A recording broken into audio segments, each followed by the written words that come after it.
नमस्कार दोस्तों। हम कर रहे हैं सीटेट 2023 की तैयारी दोस्तों, और हमारा मिशन है संस्कृत प्लस पेडागोजी, जिसके अंदर 30 में से 30 अंक लेकर आना। अब आपको भी ये असंभव लग रहा होगा कि पहली क्लास है और सर कैसे बोल रहे हैं। तो मित्रों, आप क्लासें अटेंड कीजिएगा। उससे पहले मैं एक जानकारी दे दूं, फिर मैं बात करूंगा कि 30 में से 30 अंक आपको कैसे प्राप्त होंगे। देखिए, हम बात करेंगे संस्कृत के सिलेबस की।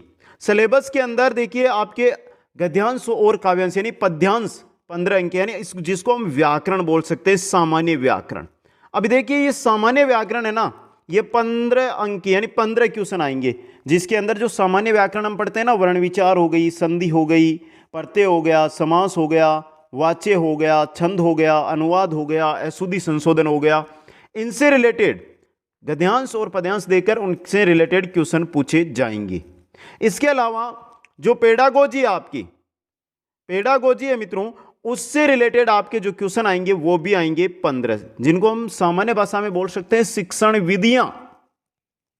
कुल मिलाकर 15 + 15 30 क्वेश्चन आपके आने वाले हैं। 30 ही अंक के रहेंगे, और 30 में से 30 अंक कैसे प्राप्त करेंगे? अगर आप व्याकरण को रटने बैठोगे ना, तो लिख करके देता हूं, कभी भी आप 20 से ऊपर प्राप्त नहीं कर पाओगे। और हम जो रटना छोड़कर ट्रिक से आपको ट्रिक बता रहे हैं, ट्रिक से समझना बता रहे हैं, इससे आप आसानी से प्राप्त कर लेंगे। पहली क्लास है, वर्ण विचार की क्लास है।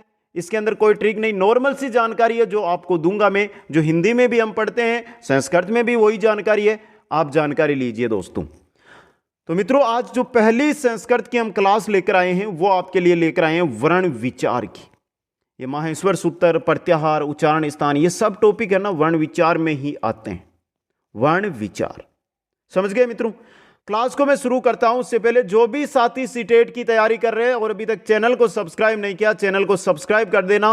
आज से प्रतिदिन संस्कृत की क्लास व्याकरण प्लस पेडागोजी की आपको मिलेगी दोस्तों, और मात्र 25 दिनों के अंदर संस्कृत और हिंदी दोनों का कंप्लीट कोर्स करा दूंगा। चाहे अभी तक आपने फॉर्म नहीं भरा है, भर रहे हो तो फर्स्ट हिंदी लेनी है, सेकंड लैंग्वेज संस्कृत ले लो, आपका बेड़ा पार है दोस्तों। तो चलिए मित्रों, आज बात करते हैं वर्ण विचार की। देखिए, नाम आया यहां पे वर्ण। देखिए, जैसे मैं मुंह से बोल रहा हूं, और सबसे छोटी ध्वनि जो उच्चारण करते हैं हम, ध्वनियां उच्चारण करने में जो मुख से ध्वनियां निकलती है सबसे छोटी, उसको अक्षर कहते हैं। और जिस अक्षर का जो लिखित रूप है ना, वो क्या है? वर्ण है। अक्षर का लिखित रूप वर्ण है दोस्तों। समझ गए आप? याद रखना है आपको, अक्षर हो या वर्ण हो, ये सबसे सूक्ष्म इकाई होती है, सबसे छोटी इकाई होती है। इससे छोटी इकाई वर्णमाला के अंदर नहीं होती दोस्तों, याद रखना है आपको। चलिए आगे शुरू करते हैं क्लास को। बात कर रहे हैं हम सबसे पहले संस्कृत की। ये क्यों लिख के लाया हूं मैं? एक बार क्वेश्चन भी आया हुआ है यहां से। पढ़ रहे हैं हम संस्कृत, पढ़ रहे हैं वर्ण विचार, लेकिन संस्कृत क्या चीज है वो भी देखिए। संस्कृत जो आपका शब्द है, ये सम उपसर्ग, क्री धातु और कत प्रत्यय से मिलकर बना हुआ है। अब यहां पे सम उपसर्ग, कत प्रत्यय, ये प्रत्यय कैसे याद करें, इनकी भी ऐसी ट्रिक लेकर आऊंगा। विश्वास ना हो ना, तो उस क्लास को आप देख लेना और फिर बोल देना कि सर मेरे प्रत्यय गलत हो गया, तो मैं यहीं बैठा हूं। ऐसी ट्रिक जिसको एक बार जिस साथी ने वीडियो आज तक देखा ना, संस्कृत व्याकरण हमारा, वो हमारे साथ जुड़ता चला गया दोस्तों। संस्कृत पढ़ाते ही ऐसे हैं जिससे आपका क्वेश्चन गलत ना हो। तो संस्कृत की अगर मैं बात करूं, तो सम उपसर्ग के साथ क्री धातु लगती है और कत लगता है प्रत्यय दोस्तों। समझ गए? ये चीज है दोस्तों। अब हम बात कर रहे हैं वर्ण विचार की आज। और संस्कृत के अंदर वर्ण विचार है ना आपका, ये पूरा का पूरा निर्भर करता है माहेश्वर सूत्र पर। किस पर करता है? माहेश्वर सूत्र पर दोस्तों। चलिए, माहेश्वर सूत्र क्या चीज है देखिए। माहेश्वर सूत्रों की अगर हम बात करते हैं, तो ये चतुर्दश 14 है दोस्तों। चतुर्दश, इनकी संख्या कितनी है माहेश्वर सूत्रों की? चतुर्दश, 14 संख्या है दोस्तों। समझ गए? देखिए, नंदीकेश्वर कृत काशिका के अनुसार पाणिनि की आराधना से प्रसन्न होकर भगवान शिव ने 14 बार डमरू बजाया, जिससे माहेश्वर सूत्र उत्पन्न हुए। समझ गए? आपके लिए आराम से समझिए। देखिए, नंदीकेश्वर कृत काशिका के अनुसार, ये ग्रंथ है, उसके अनुसार पाणिनि की जो आराधना थी शिव भगवान के प्रति, तो शिव भगवान है उससे हो जाते हैं कुश, और वो कुश होकर प्रसन्न होकर 14 बार डमरू बजाते हैं, और 14 बार जब डमरू बजाते हैं तो जो ध्वनियां निकलती है वो ही है हमारे 14 माहेश्वर सूत्र, चतुर्दश माहेश्वर सूत्र दोस्तों। आ गया समझ में यहां पे आपको? अब देखिए यहां पर वर्ण समामान्य, अक्षर समामान्य व शिव सूत्र जाल भी इन माहेश्वर सूत्रों को कहा जाता है। शायद ही ऐसी जानकारी आपने कहीं पर भी ली होगी। बड़े से बड़े टीचर से आप लाइव क्लास लेते हैं, आपने कोर्स ले रखा होगा, यूट्यूब पे पढ़ते होंगे, ऑफलाइन बेच ले रहे होंगे, लेकिन इतनी डीपली जानकारी कहीं पर भी नहीं होगी, क्योंकि हमें 30 में से 30 लेकर आना है, हमें घास नहीं काटना है। समझ गए आप?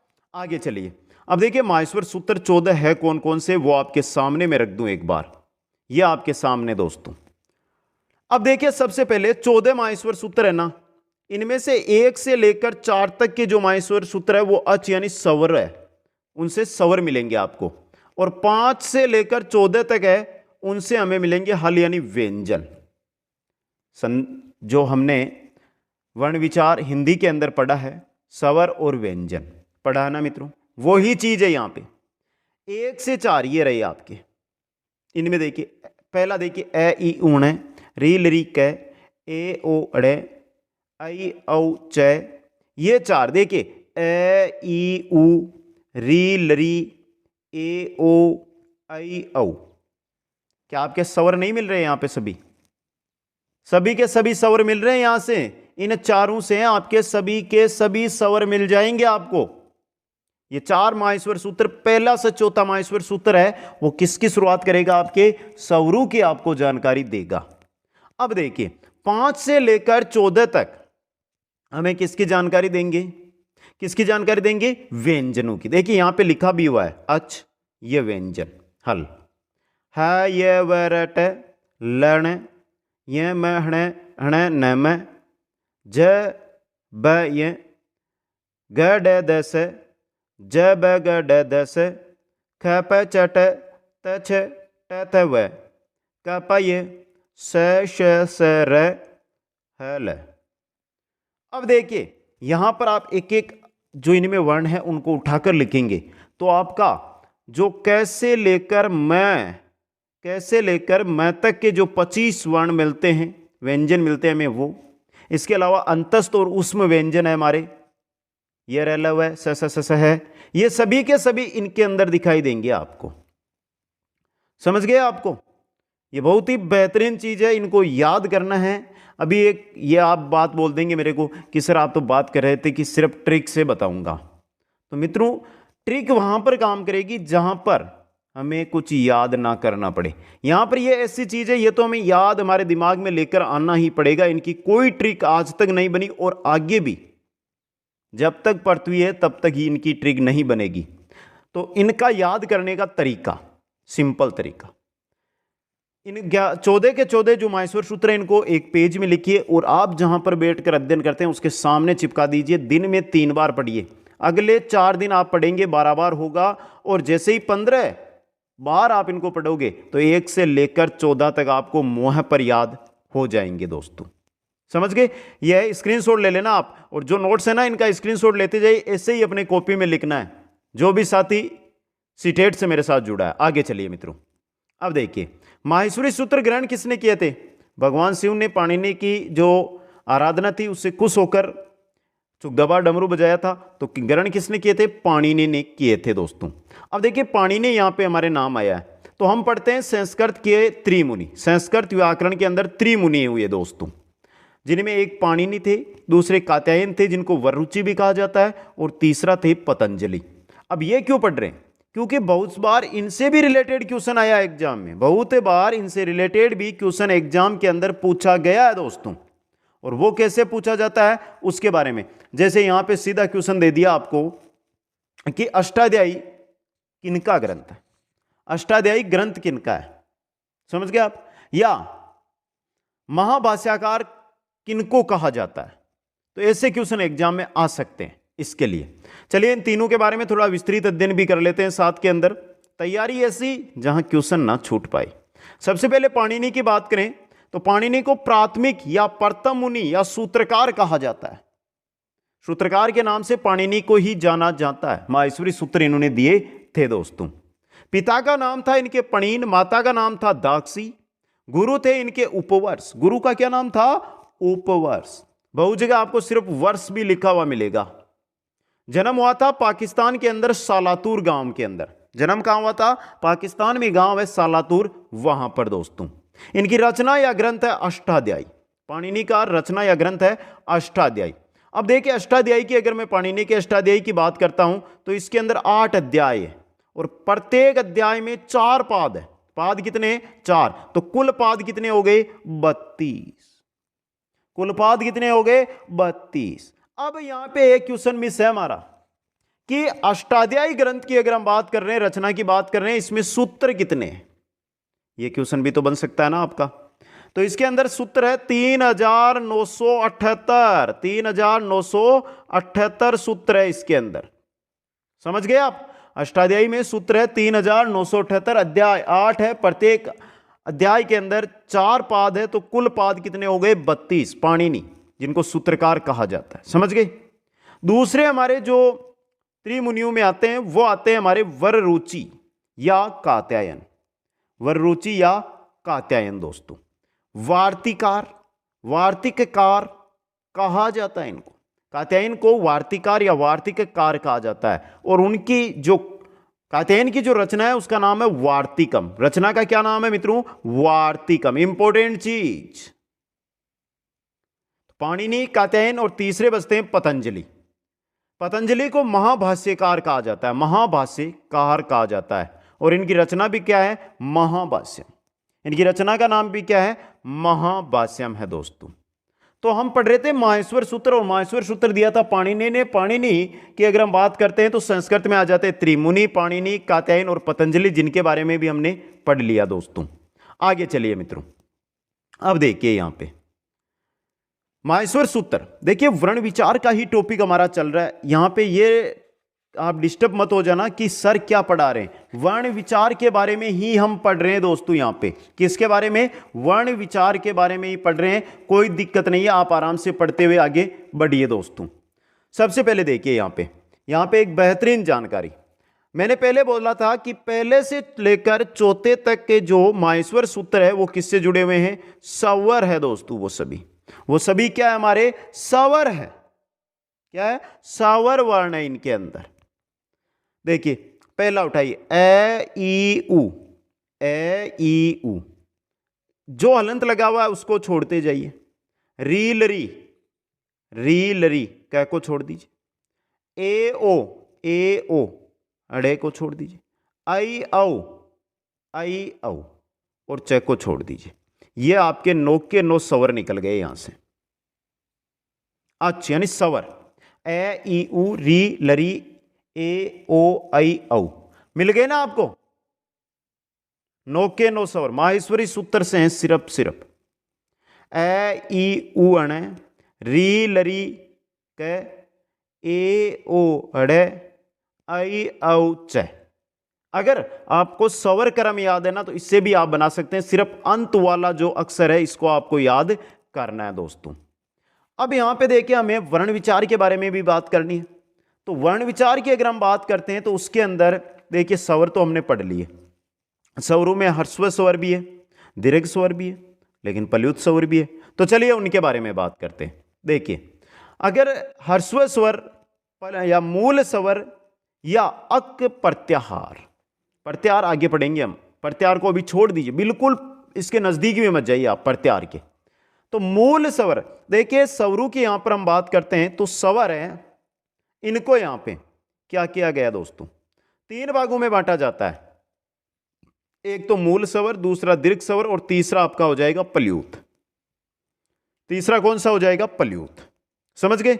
मूल स्वर, ह्रस्व स्वर, जिन स्वरों के उच्चारण में एक मात्रा का समय लगता है, एक मात्रा का समय लगता है, वे ह्रस्व स्वर है। और इनकी संख्या है 5। ए ई उ री लरी, यानी इनके साथ कोई मात्रा नहीं लगी हुई है। ए ई उ री लरी, इनके साथ कोई मात्रा नहीं है। जबकि दीर्घ स्वर की बात अगर हम करते हैं तो जिन स्वरों के उच्चारण में 2 मात्रा का समय लगता है दीर्घ स्वर कहलाते हैं। आ, ई, उ, री, ए ओ आई औ। तो देखिए यहां पे देखिए आप डबल मात्रा है, ए प्लस ए, ई प्लस ई, ऊ प्लस ऊ, री प्लस री। कुछ मिल रहा है, यहां पर भी संधि हो रही है, चारों में हो रही है या नहीं हो रही है। जैसे यहां पे ए प्लस ई मिल रहा है ना, यहां पे ओ के अंदर ए प्लस ऊ मिल रहा है, आई के अंदर ए प्लस ए मिल रहा है, ए प्लस ए, और ओ के अंदर ओ प्लस सॉरी ए प्लस ओ मिल रहा है औ के अंदर। तो यहां पे ऊपर देखिए मूल स्वरू के अंदर सिर्फ एक ही मात्रा है, एक ही मात्रा का बोलने में समय लग रहा है, लेकिन मूल स्वरू से दीर्घ स्वर के अंदर डबल समय लग रहा है। हमें क्या लिख रहा है, डबल समय लग रहा है दोस्तों, समझ गए। बहुत ही इंपॉर्टेंट चीज दोस्तों। अब एक बात मैंने यहां पे की थी तीसरे पल्यूत की अगर हम बात करते हैं तो देखिए नीचे मात्रा छोटी लगेगी। पल्यूत के अंदर देखिए यहां पे एक मात्रा का समय, यहां पे दो मात्रा का समय, और पल्यूत में लगेगा तीन मात्रा का समय। तीन मात्रा का समय लगता है पल्यूत में। ओम बोलते ना हम। ये देखिए ये क्या आपका पल्यूत है, ओम। ये चिन्ह होता है पल्यूत का, ऐसा चिन्ह होता है पल्यूत का, ये चिन्ह होता है पल्यूत का, याद रखना आपको, समझ गए। तो देखिए मूल स्वर, दीर्घ स्वर और पल्यूत तो पढ़ लिए, लेकिन इनमें से यहां पे देखिए इनमें से संयुक्त स्वर भी होते हैं दोस्तों, जिनकी संख्या है 4। ए ओ आई औ, ए ओ आई औ, 4 है इनकी संख्या। ये किस में आते हैं, संयुक्त स्वर, या इनको बोल सकते हैं मिश्रित स्वर। क्या बोल सकते हैं, मिश्रित स्वर बोल सकते हैं। क्यों, देखिए ए की अगर हम बात करते हैं, ए किससे मिलेगा, ए प्लस ई से ए। अगर ओ की बात मैं करता हूं तो ए प्लस ऊ से निर्माण होगा ओ का। अगर मैं बात करूं आई की, आई का निर्माण होगा ए प्लस ए के साथ आई, समझ गए। अगर मैं औ की बात करूं तो ए प्लस ओ से निर्माण होगा औ का। तो ये क्या आपके मिश्रित है, इनको मिश्रित संयुक्त स्वर कहा जाता है दोस्तों। तो ये हो गया आपके स्वर संस्कृत में माहेश्वर सूत्र पहले से चौथा। पहला ए ई उ हणे, री लरी कै, ए ओ हड़े, आई औ च। ये 4 है जो आपके स्वरू से रिलेटेड है, इनसे स्वरू को उत्पन्न किया जाता है। अब चलिए व्यंजनों की ओर। व्यंजनों के लिए अगर हम बात करें तो 14 हैं दोस्तों। कितने हैं कुल, 5 से लेकर 14 तक के जो माहेश्वर सूत्र है उनसे व्यंजन होगा। देखिए सबसे पहले इंपॉर्टेंट चीज बता दूं मैं, ध्यान देखिए, है ये व रे ट ल हण, है ये व रे ट ल हण। कुछ आया समझ में, यहां पे कुछ आया समझ में। यहां पर देखिए आराम से देखिए, आराम से देखना आपको दोस्तों, आराम से देखेंगे तो आराम से समझ में आ जाएगा। यहां पर है साइलेंट है, यह है साइलेंट रहेगा। बाकी ये व रे ल ये क्या होते हैं, अंतस्थ वर्ण होते हैं, हमारे अंतस्थ व्यंजन होते हैं, ये व रे ल। तो 5वां और 6वां माहेश्वर सूत्र अंतस्थ व्यंजनों से जुड़े हुए हैं। अब देखिए 7वां, 8वां, 9वां, 10वां, 11वां और 12वां ये जुड़े हुए हैं स्पर्श वर्ण। स्पर्श वर्ण किनको कहते हैं, क ख ग ग ड़ च छ छ च ज य ट ठ ड ड ढ त थ द द न प फ ब भ म। 25 है इनकी संख्या। कैसे लेकर म तक के जो वर्ण है, व्यंजन है, उनको स्पर्श वर्ण कहा जाता है। और 7 से लेकर 12 तक के जो क्या है आपके माहेश्वर सूत्र है, उनसे निर्माण होता है स्पर्श व्यंजनों का, जिनको उदित वर्ण भी कहते हैं। कू चू टू तू पू, कू चू टू तू पू, समझ गए। कू को मतलब कैसे लेकर अड़े तक का पूरे वर्ण, च का चैसे यहां तक का, पै का पैसे मैं तक का, समझ गए आप यहां पे। अब देखिए 5वां 6वें से हमारे ये व रे ल आ गया, अंतस्थ आ गए। 7वें से लेकर 12वें तक ये आपको याद होंगे तो बाद में हो जाएगा, मैंने पढ़ दिया, पढ़कर हमें ये तो है नहीं कि 3 बार पढ़ूंगा तो भी आपको याद नहीं होंगे जब तक आप नहीं पढ़ेंगे। तो 7वें से लेकर 12वें तक आपके 25 के 25 जो स्पर्श वर्ण है वो मिल जाएंगे। अब बात बचती है ऊष्म व्यंजनों की।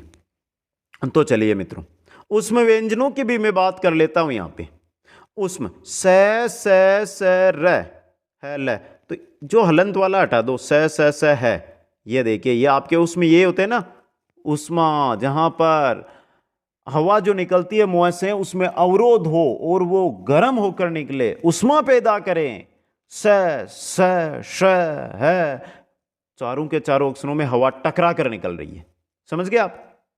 अब देखिए अंतस्थ हमने देख लिए थे, यह वह रेल है जिनमें माहेश्वर सूत्र थे 5वां और 6वां। ऊष्म वर्ण जो प्रत्यार है, इस चीज को भी छोड़ दिए, प्रत्यारों के बारे में आगे अध्ययन कर लेंगे हम। जिसमें स है, माहेश्वर सूत्र 13 और 14। 5वां 6वां 7वां से लेकर 12वां तक है, उनसे मिलेंगे स्पर्श वर्ण। क कु चू टू तू पू, यानी कैसे लेकर मैं तक के 25 वर्ण दोस्तों। ये 4 और ये 25 हो गए 33 व्यंजन। कुछ आया समझ में यहां से मित्रों? कोई दिक्कत वाली बात नहीं है, आप इतना याद कर लो, बहुत है आपके लिए। आपके लिए क्या है? बहुत है दोस्तों। अब चलिए आगे मित्रों, आगे चलते हैं मित्रों, आगे देखते हैं हम यहां पे कुछ जानकारी। माहेश्वर सूत्र में इत्संज्ञक हण्य वर्ण का 2 बार पाठ किया गया है। माहेश्वर सूत्र के अंदर जो इत्संज्ञक है हण्य वर्ण, इसका 2 बार पाठ किया गया है। कहां कहां पर किया गया है? एक तो पहला ही है हमारा, क्या नाम है उसका? ए ई ऊ और हण्य, और एक छठा है हमारा ल हण्य। तो देखिए ये अणरा, ये अणरा, समझ गए? इसके अलावा दूसरी लाइन क्या कही गई है? माहेश्वरी सूत्र में है वर्ण का 2 बार उपदेश किया गया है। वर्ण भी 2 बार आया है। कब आया है? 5वें में देखिए, 5वां क्या था हमारा माहेश्वर सूत्र? है ये वह रेट, यही था। और 14वां माहेश्वर सूत्र था हल, तो यह है ये। तो हण इत्संज्ञक यानी जिनके साथ हलंत लगा हुआ है, हण वर्ण आया 2 बार, है वर्ण आया 2 बार। यह भी आपको याद यहां पर रखना है दोस्तों। समझ गए? अब चलिए वर्णमाला की बात करते हैं। पाणिनि शिक्षा के अनुसार वर्णमाला, पाणिनि ने कुल वर्णों की जो संख्या है वो मानी 63 या 64। यह क्या बात हुई सर? या तो 63 मान लेते या 64 मान लेते, ये क्या हुआ यहां पे? तो देखिए इसका भी कारण बताता हूं मैं। स्वर 21 या 22 और व्यंजन 42 आए कहां से? ये आए कहां से ये? तो उसके बारे में भी बात करेंगे हम। देखिए मित्रों, यहां पर देखिए आराम, स्वर 21 या 22 बताए ना आपको, ये कहां से आएंगे? आराम से देखना आप। ए ई उ री, ये ह्रस्व में, दीर्घ में और प्लुत में, तीनों में काम लिए जाते हैं। तो 4 × 3 कितने हो गए? 12 हो गए। लरी या तो केवल ह्रस्व होगा, या ह्रस्व या प्लुत, या तो ह्रस्व हो सकता है, दीर्घ नहीं होगा, लिरी है ना, या तो ह्रस्व होगा, मूल होगा, या प्लुत हो सकता है। तो आपका है ना, अगर ह्रस्व होगा तो 1, अगर यह प्लुत भी है तो 2 भी हो सकता है, 1 या 2, तो 1 या 2। ए ओ आई औ, ये दीर्घ और प्लुत। ये देखिए यहां पे, ये मूल नहीं है हमारे, ये मूल में नहीं माने जाते हैं। तो ये दीर्घ या प्लुत 2 प्रकार के होते हैं। तो 4 × 2 कितने हो गए? 8। अब देखिए यहां पे 12 और 8 20। अब देखिए अगर हम लरी को 1 माने तो 21, इसका 2 बार ह्रस्व और प्लुत दोनों में माने तो 22, 21 और 22। तो यहां पे हमारे जो कुल स्वर थे उनकी संख्या 21 या 22 कैसे बनी? जैसे ए है, यह ह्रस्व भी होता है, दीर्घ भी होता है और प्लुत भी होता है। ए आ, ए आ। ई की बात करें, ई ह्रस्व, दीर्घ और प्लुत में भी काम में लिया जाता है। ऊ भी तीनों में काम, री भी तीनों में काम लिया जाता है। लेकिन लरी या तो लरी रहेगा या प्लुत हो जाएगा, या तो लरी रहेगा या प्लुत हो जाएगा। ए ओ आई औ है ना, यह आपके दीर्घ और प्लुत 2 के अंदर काम लिए जाते हैं। यह ह्रस्व में यानी मूल में नहीं आएंगे। तो कुल 21 या 22 पाणिनि के अनुसार होते हैं स्वर। अब यहां पे बात करें व्यंजन 42, हमने तो अभी 33 पढ़े थे, ये 42 कहां से आ गए? तो देखिए व्यंजन सेस्वर्ण 42 कैसे निकल कर आए? स्पर्श वर्ण कू चू टू तू पू 25 पढ़े हमने, उष्म वर्ण स 4 पढ़े हमने, अंतस्थ वर्ण य व र ल 4 पढ़े हमने। अब देखिए यहां पे यम वर्ण होते हैं 4 जिनके साथ स्टार लगा हुआ होता है। यम वर्ण होते हैं 4 जिनके साथ स्टार लगा हुआ होता है दोस्तों। बहुत ही इंपॉर्टेंट चीज, बहुत ही इंपॉर्टेंट चीज, यम वर्ण 4 जिनके साथ स्टार लगा हुआ होता है। अनुस्वार 1 होती है, विसर्ग 1 होता है, जीवामूल्य 1 होता है, जीवामूल्य 1 होता है। देखिए यहां पे उपधमानीय 1 होता है, दुस्पृष्ट है, ये देखिए इस प्रकार से हम बहुत जगह यहां पे इस प्रकार से लिखते हैं ना, ये हम पढ़ते हैं ल, ये एक ये दुस्पृष्ट होता है। अब देखिए 25 4 29 33 33 4 37 38 39 40 41 और ये 42 हो गए ना, ये आपके 42 व्यंजन। इस प्रकार पाणिनि ने इनको 42 माना था दोस्तों, समझे आप? यहां पे इस प्रकार पाणिनि ने इनको 42 माना था। तो मित्रों यहां पर जो अभी तक हमने अध्ययन किया है उसके अंदर क्या अध्ययन किया है कि माहेश्वर सूत्र से कौन से माहेश्वर सूत्रों से स्वर निकले, कौन से माहेश्वर सूत्रों से व्यंजन निकले, स्वरों के अंदर कौन से हैं जो आपके हर्स्व हैं, कौन से दीर्घ है, कौन से प्लुत है, कौन से संयुक्त स्वर है। इसके बाद हमने जो अध्ययन किया वो व्यंजनों का क्या कि स्पर्श व्यंजन कौन से हैं, अंतस्थ कौन से हैं, उष्म कौन से हैं, इतना पढ़ लिया। अब बचता क्या है इस क्लास के अंदर? अब इस क्लास में हमारे बच रहा है, वो बच रहा है उच्चारण स्थान, मुख्य चीज उच्चारण स्थान। एक क्वेश्चन आएगा, यत्न प्रयत्न, यत्न प्रयत्न 2 चीज। इसके अलावा क्या बच रहा है? प्रत्याहार। ये 3 चीजें बची है ना अभी। तो ये हमारी 3 टॉपिक रहेंगे अगली क्लास में। अगली क्लास में इन 3 टॉपिकों के बारे में हम अध्ययन करेंगे। और जिन साथियों ने नोट्स नहीं बनाए हैं वो वापस एक बार चल के स्क्रीनशॉट लेते हुए नोट्स बना लें और कमेंट करके बता दें पहली क्लास कैसी लगी है आपको। अगर अच्छी लगी है तो लाइक शेयर बनता है आपका, और चैनल को सब्सक्राइब जरूर करें। आप सभी साथियों को बहुत बहुत धन्यवाद। जय हिंद, जय भारत। मिलते हैं नेक्स्ट क्लास के अंदर इसी प्रकार शॉर्ट नोट्स के साथ।